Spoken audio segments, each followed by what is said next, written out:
In the rolling hills of eastern Gaul, 52 years before the birth of Christ, Julius Caesar stood at the crossroads of history.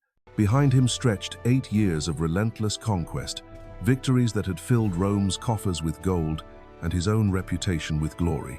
Ahead of him loomed a fortress perched on an impossible plateau, its walls bristling with the weapons of a united enemy. This was Alesia, and within its stone ramparts waited not just another barbarian chieftain, but the greatest threat Caesar had ever faced. What happened in the shadow of those ancient walls would decide more than the fate of Gaul. It would determine whether Julius Caesar returned to Rome as a conquering hero or a broken general.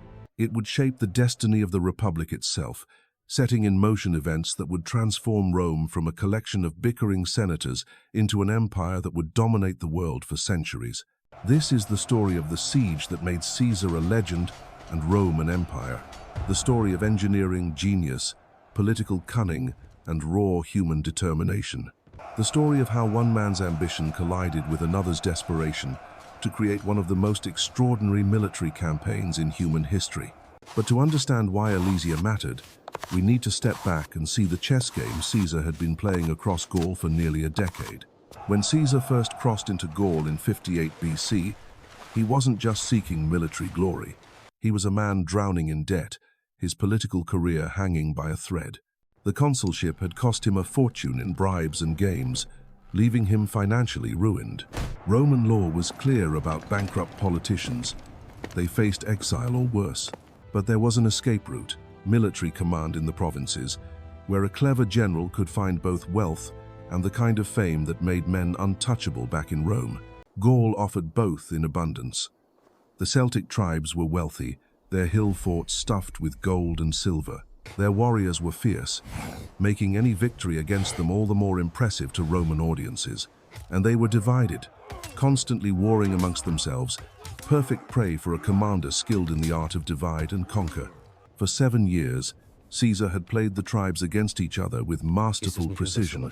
He would arrive as the ally of one faction, crush their enemies, then find reasons to turn on his former friends when they had outlived their usefulness. Village after village fell to his legions. Tribe after tribe bent the knee or faced annihilation. The gold flowed south to Rome, buying loyalty in the Senate and silence from his creditors. But by 52 BC, something had changed. The Gauls were learning. Where once they had fought as scattered bands, easily picked off one by one, now they began to whisper of unity, of setting aside ancient grudges to face the Roman threat together. And at the center of these whispers was a name that would soon echo through history: Vercingetorix, the son of a dead chieftain, a young warrior who had watched Caesar's legions carve through his homeland like a scythe through wheat. Unlike his predecessors, Vercingetorix understood that the old ways of fighting Romans were suicide. Charging head-on into disciplined legions only fed more bodies to Roman swords. Instead, he preached a new kind of warfare, one that would turn Caesar's own tactics against him. When Vercingetorix raised his standard in the winter of 52 BC, something unprecedented happened. Tribe after tribe flocked to his banner. Ancient enemies clasped hands and swore sacred oaths. The Arverni, the Aedui, the Sequani, dozens of peoples who had spent generations spilling each other's blood, now stood united under one commander. For the first time in his Gallic campaigns, Caesar faced not a collection of feuding tribes, but a nation in arms. Vercingetorix's strategy was brilliant in its simplicity. He would give Caesar nothing to capture and no one to defeat in open battle. Every Roman advance would be met with scorched earth. Granaries would burn before Caesar could seize them. Towns would empty before his legions arrived. The land itself would become Caesar's enemy, starving his army while Gallic cavalry struck at his supply lines like wolves, harassing a wounded bear. The plan worked with devastating effectiveness. Caesar found himself chasing shadows across a wasteland of his enemy's making. His soldiers marched through empty villages and blackened fields, their stomachs growling, their morale cracking. The Gauls had learned the most important lesson of warfare against Rome: never fight Romans where they want to fight you. But Vercingetorix made one crucial miscalculation. He underestimated not just Caesar's tactical genius, but his political desperation. This wasn't just another campaign for the Roman general. This was his last roll of the dice. Failure in Gaul meant financial ruin, political exile, and the collapse of everything he had built. Caesar couldn't afford to chase ghosts across the countryside for years. He needed a decisive victory, and he needed it now. When word reached Caesar that Vercingetorix had withdrawn his forces to the hilltop fortress of Alesia, the Roman general saw his opportunity. Finally, his enemy had given him a target he could strike. The Gallic leader had chosen to make his stand behind walls, exactly where Roman engineering and discipline could be brought to bear. Alesia was no ordinary stronghold. Perched on a plateau that rose like an island from the surrounding valleys, it was a natural fortress that had never fallen to assault. Its walls commanded every approach, its position seemingly impregnable. Ancient springs provided fresh water, while vast storehouses held grain enough to feed an army through a long siege. To most commanders, Alesia would have appeared impossible to take. The plateau was too high for siege engines, too well defended for direct assault. A conventional siege would drag on for months, giving Vercingetorix time to summon relief armies from across Gaul while disease and desertion thinned Roman ranks. But Caesar wasn't most commanders. As his legions marched through the valleys below Alesia, studying the fortress that loomed above them like a stone crown, the Roman general was already envisioning something that had never been attempted in the history of warfare. Something so audacious, so seemingly impossible, that it would either secure his place among the greatest military minds who ever lived, or destroy him completely. He would build not one siege line, but two. He would trap Vercingetorix and his army inside Alesia while simultaneously protecting his own forces from the relief armies that would inevitably come. He would create a fortress within a fortress, turning the very landscape into a weapon. The engineering challenge was staggering. 18 kilometers of fortifications would need to be constructed around the base of Alesia's plateau, a ring of walls, ditches, and obstacles designed to keep the defenders trapped inside. But that was only the beginning. A second ring, even longer, would need to be built facing outward, ready to hold off the armies of all Gaul when they came thundering to their leader's rescue. It would require moving thousands of tons of earth and stone, felling entire forests for timber, creating elaborate systems of traps and obstacles that would turn any assault into a nightmare of blood and iron, all while under constant harassment from Gallic cavalry and the ever-present threat of attack from the fortress above. Most generals would have declared the task impossible. The men would never manage such a feat while maintaining their fighting readiness. The timeline was too short, the resources too limited, the risks too great. Caesar gave the order anyway. Within days, the valleys around Alesia echoed with the sound of thousands of shovels biting into earth, axes ringing against trees, hammers driving stakes into the ground. The greatest engineering project in military history had begun, and with it, the final act of Caesar's conquest of Gaul. The Roman legions worked with the methodical precision that had conquered half the known world. Each cohort had its assigned section of wall, each century its quota of earth to move. The sound of construction never ceased, echoing across the valleys from dawn until deep into the night when torches lit the continuing labor. Caesar himself moved among the work gangs, his scarlet cloak visible at every critical point. This was not a general who commanded from the safety of his tent. He studied every angle of approach, tested every defensive measure, made adjustments with the eye of an engineer and the instincts of a warrior who had survived 2 decades of Roman politics. The inner wall began to take shape first. A massive earthwork rampart 4 meters high, topped with sharpened wooden stakes. Every 30 meters, wooden towers rose even higher, providing platforms for archers and artillery.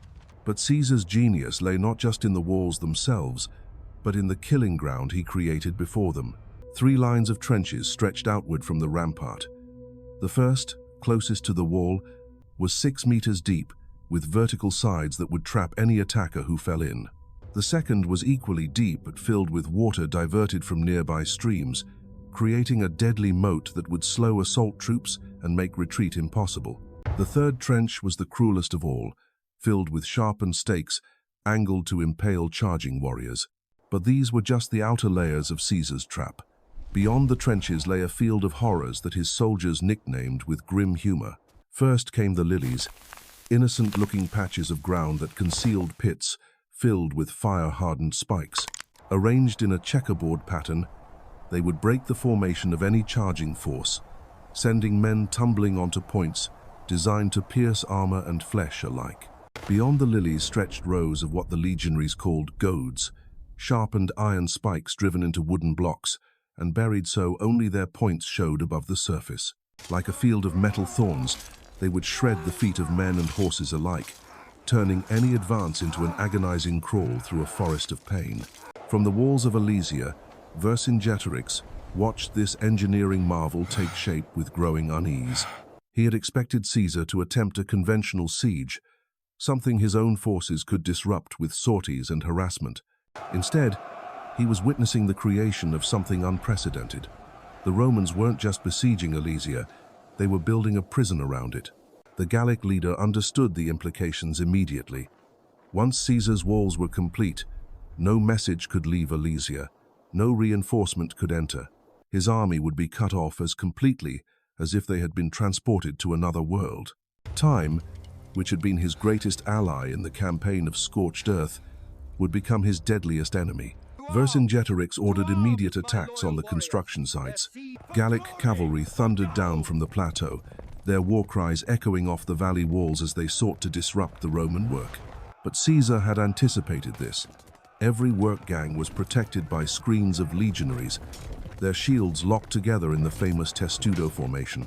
When the Gauls struck, they found not vulnerable laborers but disciplined soldiers ready for battle. The attacks achieved little beyond exhausting horses and men.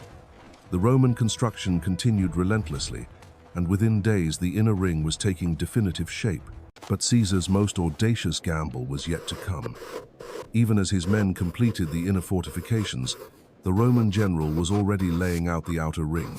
This second wall would face away from Alesia, creating a defensive barrier against the relief armies that were surely gathering across Gaul. When complete, Caesar's forces would occupy the narrow space between two walls, besiegers and besieged simultaneously. The outer fortifications followed the same deadly pattern as the inner ring. Trenches, stakes, lilies, and goads stretched for kilometers, turning the entire landscape into a maze of death. But these defenses faced a different challenge.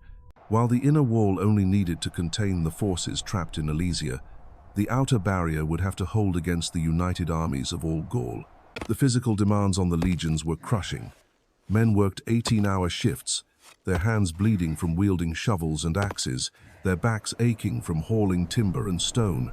Disease began to spread through the camps as exhaustion weakened immune systems. Desertion, rare in Caesar's veteran legions, began to climb as soldiers questioned whether their general had finally bitten off more than he could chew. But Caesar drove them forward with a combination of personal example and calculated inspiration. He shared their dangers, sleeping in the open when they did, eating the same rations, standing watch beside common soldiers. More importantly, he reminded them constantly of what victory would mean. Gaul's treasures would be theirs to plunder. Their names would be remembered in Rome, alongside the greatest conquerors in history. This siege would make them all rich beyond imagining. The work progressed with mechanical efficiency, but time was running short. Caesar's spies brought word that tribal councils were meeting across Gaul. Ancient grudges were being set aside as chieftains who had fought each other for generations united behind Vercingetorix's cause. A vast relief army was gathering, larger than any force the Gauls had ever assembled. Inside Alesia, the situation was growing desperate. The fortress had been provisioned for its normal garrison, not for the massive army that now crowded within its walls. Food supplies, adequate for a few thousand defenders, were being consumed by nearly 80,000 warriors, plus the civilian population. Vercingetorix implemented strict rationing, but simple mathematics made the outcome clear. Long before Caesar's walls could be breached, starvation would claim the defenders. The Gallic council faced an agonizing choice. They could attempt to break out before the Roman fortifications were complete, risking everything in a desperate assault against prepared positions. Or they could trust that the relief army gathering across Gaul would arrive in time to break Caesar's siege from the outside. Vercingetorix chose to wait. It was a decision born of strategic calculation rather than desperation. The relief army would outnumber Caesar's forces by at least 3 to 1. When they arrived, the Romans would face the nightmare scenario of fighting enemies both inside and outside their fortifications. No army, however disciplined, could survive such pressure. But first, the fortress would have to endure. And as the days passed and food grew scarcer, the human cost of Vercingetorix's strategy began to mount. The old and sick died first, their bodies carried to mass graves outside the walls.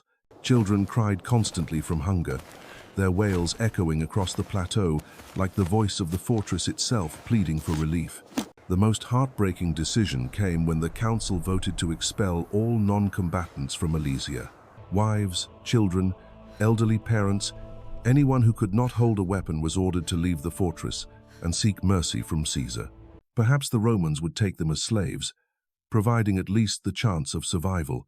Caesar's response was as cold as winter's stone. The gates of his fortifications remained sealed. The expelled civilians found themselves trapped in the narrow space between the fortress and the Roman walls, with nowhere to go and nothing to eat. There they remained, dying slowly within sight of both armies, a living reminder of the stakes for which this terrible game was being played. From the ramparts of Alesia, Gallic warriors watched their families starve and felt their resolve harden into something beyond mere courage. This was no longer just a war of conquest and resistance. It had become a fight for the very soul of their people, a test of whether the values that bound their society together could survive contact with Roman ruthlessness. The construction of Caesar's double walls continued without pause, even as human tragedy unfolded in the shadow of their ramparts. The greatest military engineering project of the ancient world was nearing completion, and with it, the stage was being set for a confrontation that would echo through the centuries. By late September, messengers began arriving at Caesar's camp with disturbing news. Smoke signals had been spotted on distant hilltops. Gallic horsemen were gathering at river crossings throughout the territory. The relief army that Vercingetorix had promised his starving warriors was finally taking shape. The numbers were staggering. Tribal representatives from across Gaul had met in sacred groves to pledge warriors to the cause. The Aedui, Caesar's former allies, had turned against him with 20,000 spears. The Sequani brought 15,000 more. From the distant Atlantic shores came warriors of the Veneti, their faces painted blue with woad, carrying shields decorated with spirals that seemed to writhe in the firelight of their camps. Caesar's spies, brave men who risked crucifixion if captured, brought back reports that chilled even veteran centurions. The relief force numbered close to 250,000 warriors, the largest army ever assembled in Gaul. They marched under a single banner now, united by something more powerful than tribal loyalty or personal honor.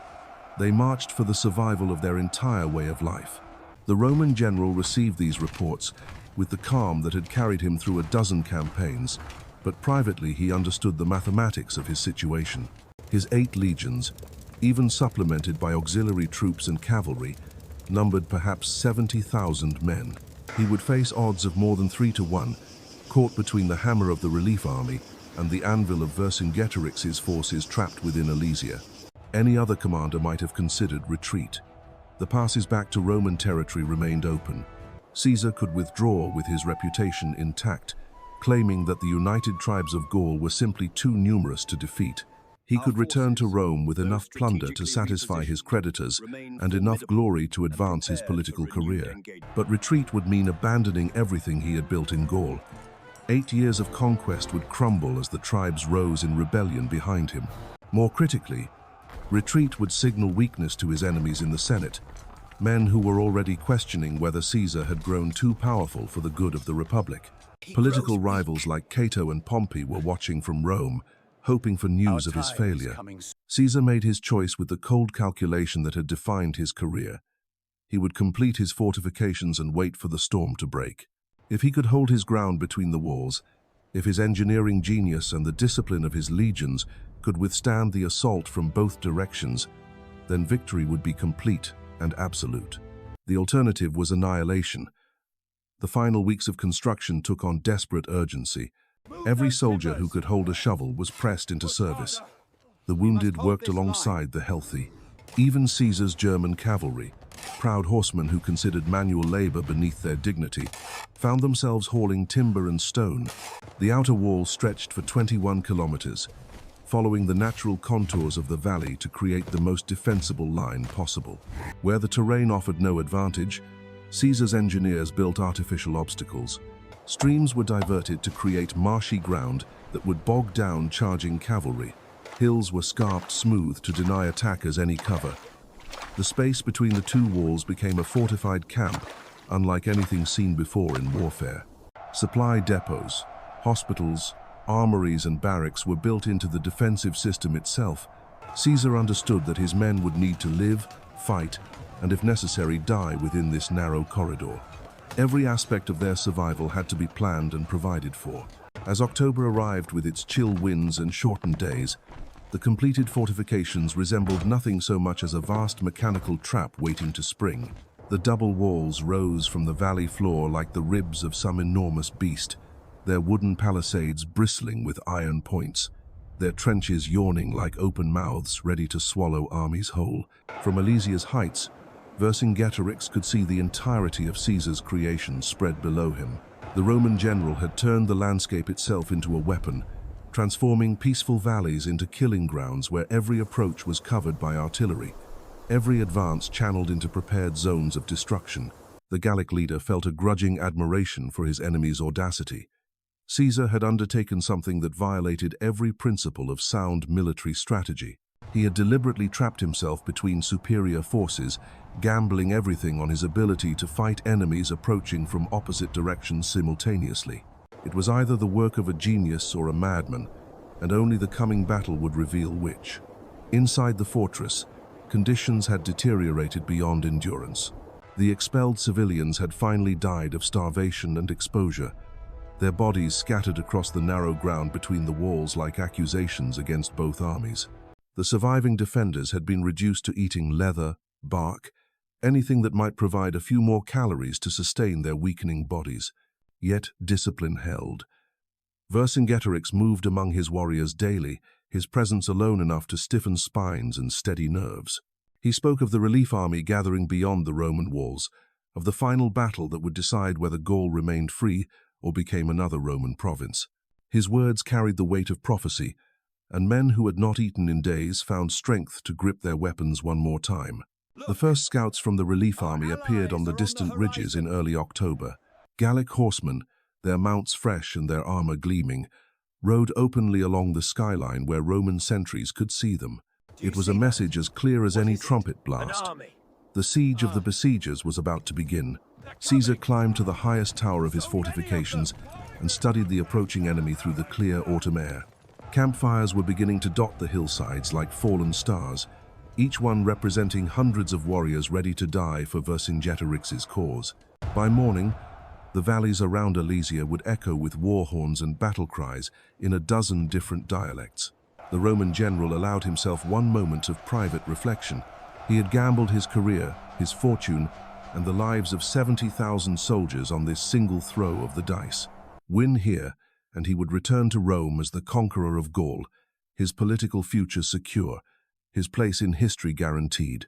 Lose, and his name would become a cautionary tale about the dangers of overreaching ambition.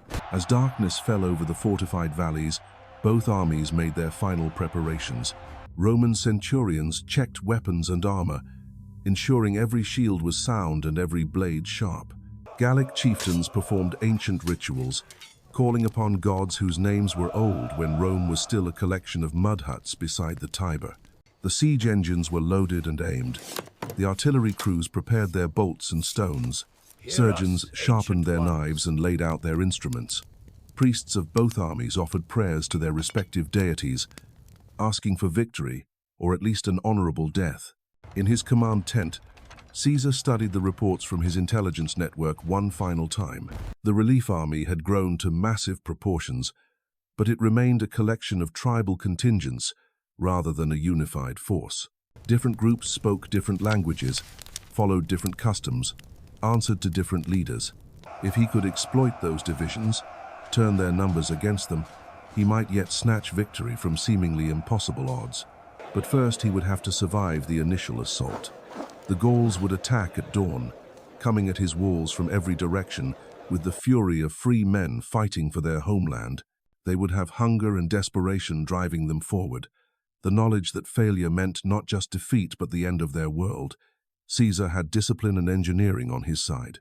His men were professionals who had fought together for years, who trusted their officers and their equipment with the confidence born of countless victories. His fortifications were masterworks of military architecture, designed to channel enemy attacks into killing zones where Roman advantages could be brought to bear. As midnight approached, an eerie quiet settled over the valleys around Alesia. The construction sounds that had echoed for weeks were finally stilled. The great work was complete. Tomorrow would reveal whether Caesar's audacious gamble would secure his place among the greatest generals who ever lived, or whether it would become his tomb. In the pre-dawn darkness, both armies stirred to life. This would be the day that determined not just the fate of Gaul, but the future course of Roman history itself. The siege that had begun as an engineering challenge was about to become a test of will, courage, and tactical brilliance that would echo through the centuries. The greatest battle of Caesar's career was about to begin, and so, in those blood-soaked valleys beneath Alesia's ancient walls, the destiny of the Western world was written in iron and stone. Caesar's impossible gamble had paid off beyond his wildest dreams. The double fortifications that his enemies had mocked as the folly of a desperate general became the instrument of total victory. Vercingetorix, the Lion of Gaul, surrendered to save his starving people, and with him fell the last hope of Celtic independence. But Caesar's triumph at Alesia was more than just another military victory. It was the moment a debt-ridden politician transformed himself into the most powerful man in Rome. The gold of Gaul would silence his creditors, the glory of conquest would cow his rivals, and the loyalty of his battle-tested legions would carry him across the Rubicon and into the pages of immortal history. The siege that began as an act of engineering audacity ended as the foundation of empire. From the ashes of the Gallic rebellion rose the Roman dominion that would shape civilization for 1,000 years. One man's desperate gamble had changed the world forever, proving that sometimes the most impossible victories belong to those bold enough to attempt them. Caesar had entered Gaul as a bankrupt consul. He would leave it as the future master of Rome itself.